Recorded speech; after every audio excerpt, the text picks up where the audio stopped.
What? What happened? Right. I just woke up. Somebody just woke me up. Let's see what's around here. Really can't find anything. It's very dark outside yesterday, so I just got up right now and see there's nothing around this area. A lot of new G-Wagons has been delivered to the customer. There are a lot of complaints about this and that, so I collect all of them. It's approximately about 54 issues or questions they're having.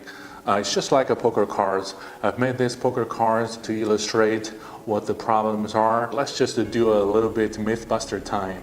So the Mythbuster one, what is going to be? Let's see, let's find out. All right.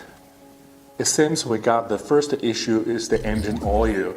Does the new engine really burns the engine oil fast? And a lot of people say that the engine oil burns faster than ever, and it's becoming a typical problem for a lot of G63s. I haven't really found the answer to that, but I'm gonna, tomorrow I'm gonna drive this thing on the freeway and to try to test the engine oil burning, if it's fast or not. A lot of new buyers saying that the engine really burns the engine oil fast, but you know what? It's actually not a big deal, because when the car delivered to the customer, there always going to be a period of time in between. They actually need to add 1 liter of engine oil into the engine. So it's not a big deal. And if your engine oil really burns faster than you expected because you drive it so aggressively, so it's not about the car, it's your driving habit, your driving behavior burns the engine oil faster than other people. So you don't have to blame the G-Wagon, it's all your problem. All you gotta do is add 1 liter engine oil into the car, so it will be fine. Okay, the first one is busted, and let's see what's gonna be the next one. All right, this is for the body kit gap getting narrower. So let's find out. As you can see right now, this gap right here is really huge, and I can stick my finger into it. You can see it, and for the brand new model, you can't. It's just very narrow here. You can't stick your finger into it. So it's a lot difference than before. Let's find out next issue about the brand new Amg G63. And what's it gonna be? Let's see. All right, it's gonna be the boost bar. Why the boost bar is not included in China market? Let's just find out. For the boost bar, a lot of people say they don't really like the boost bar on the G63 because it's just right underneath the front grille. But a lot of people say it really looks good. Both the G500, they got the the boost bar right here, and the G63 is down below. But it's illegal in Britain and the Europe countries, and but it's legal in United States, North America, Mexico, that kind of countries. But in China, we don't have boost bar in the front, and it's have to be selected or bought from some dealership. From my point of view, I just don't really like the boost bar, because when you hit somebody on the street, it's gonna do a lot of damage on the people. Maybe it's just a little contact with the person's leg, but if you have a boost bar, it's gonna be a totally different story. It's gonna hurt the people's leg. Maybe they got their leg broken. So for me, I will never install a boost bar, and it's just not one of my options. All right, we've talked about the boost bar. Let's find out the next Mythbuster and what it's going to be. All right, here's the next one. The myth is going to be, did the windshield angle change? Let's just find out. it's actually not that flat. You can see there's a little bit curve on the edge and a little bit curve on the front. So you see there's a little bit difference. And when you come to the outgoing model, it's very, very flat, and you can see where the edges are, especially in the far end. There's the end. And for the brand new model, from this angle you cannot see the end. So apparently it's got a, you know, some kind of angle stick out, and in order to reduce the wind noise. We've talked about the windshield angle, that kind of stuff, and let's find out what's going to be the next Mythbuster. All right, this is going to be the next one, the turning indicator. Does the turning indicator really retract in when the collision happens? Let's just find out. And for the turning indicator right here, you see, because it's a edition 1, so it's blacked out inside. People say that this thing will collapse into the bonnet when it has a collision or whatever, but from my point of view, it's just gonna fall off. It's not gonna be, you know, retracted into the bonnet. And you can see it's well integrated to the body, and there's no screws on the surface. But when you look at the outgoing model, there's 2 screws on top, and it doesn't really have that kind of modernized look. It's just a very old-fashioned way, but it's just got that kind of iconic look on this bonnet on G-Wagons. So it's got to be there. Can't just remove it. All right, we've talked about the turning indicator, so let's find out what's going to be the next Mythbuster for this brand new G-Wagon. And it took me a lot of time to collect all the issues right here. Let's find out. What is this? Okay, this is actually the window roll up. That's the door window going to roll up automatically without holding onto the button. You know, on the outgoing model, it doesn't really roll up automatically. You have to hold on to this key, and then this window will roll up. Let's see this, and you roll it down. It goes all the way down, and it's got double layer. You can see it's got double layers. The window got double layers, and right here, if you pull it up, it's automatically goes all the way up. That's improvement. Very, very important. We've talked about the door window rolled up. Let's find out what's going to be the next myth. All right, this is actually for the door step height. Is it higher or lower than before? Let's just find out. So for the brand new model, the height of the door step is 44 centimeters. Well, here, the original outgoing model, the door step is 40 centimeters high, and apparently they got a, you know, the ground clearance. The brand new one is taller than the outgoing one. Okay, well, we've talked about the door step height. Let's find out what's going to be the next one. Okay, it's about rooftop rack installation docks, and let's talk about it right now. So on the top, the docking system are different. There's no rack holders around the top anymore.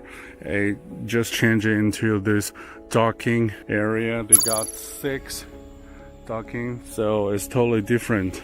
You can just remove the cap and put the docks with specific roof racks. It's gonna work on this thing. So for the outgoing model, the top, it doesn't have the docking system.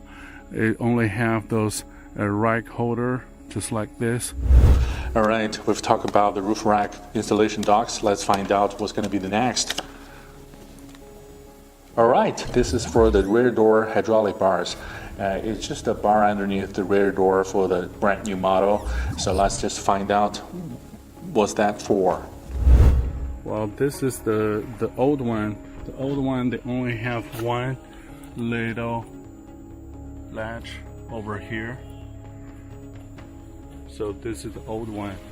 It doesn't have that tube looking support. So for the outgoing model, for the brand new model, they got a, you know, this bar underneath. It's actually, I think it has some kind of weight lifting effect on the door in order to make it stronger than before. We've talked about the rear door hydraulic bars, so let's see what's going to be the next one. Alright, this is actually the rear door spare wheel connection.